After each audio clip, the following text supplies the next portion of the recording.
In the first of these midweek podcasts aired last month, the focus was on the slumming of Ocherius, or how that resort town was going to pot.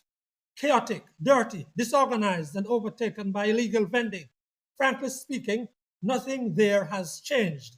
Good day. I'm Franklin McKnight, and this is the Frankly Speaking Midweek Podcast, episode number 5.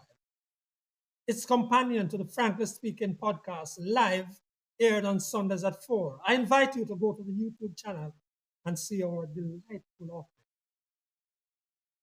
Falmouth is a vastly different town from Ocherius. It is one of the few town centers in Jamaica where there appears to be some order. Mark you, frankly speaking, Falmouth is a tiny town, easy to police, and with a municipal corporation that apparently tries to keep it together. You can't talk about Falmouth without recognizing that a lot of pressure that caused it to change to a more organized place came from outside, overseas in fact. Frankly speaking, when Royal Caribbean Cruise Lines, with the assistance of the Port Authority of Jamaica, was putting in the port facility at substantial cost in Falmouth, they made clear what they wanted. One of the first things that had to go was the bend-down market that had spread into a disorganized sort of mush out across the town of Falmouth. Royal Caribbean has put much of its business on the port, so the cruise visitors have very little incentive to come into the town of Falmouth. But that's another matter. Largely, frankly speaking, Falmouth is clean. Its grid pattern streets make getting about pretty easy, and everything is within walking distance.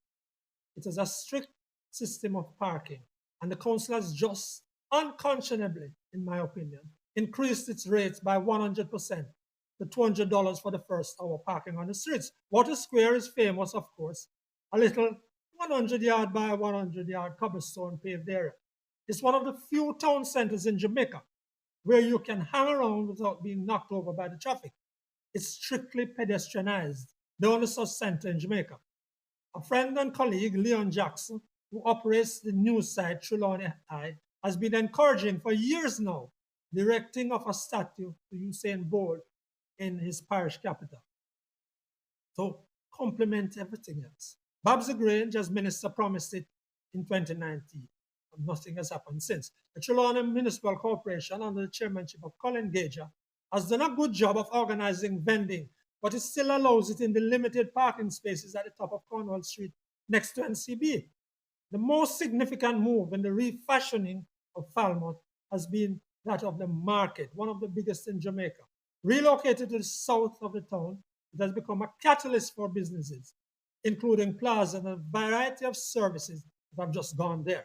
The market, with 700 registered vendors and at $2,000 a week per stall, it should be turning over a nice $1 million plus a week. But the council says there's massive leakage.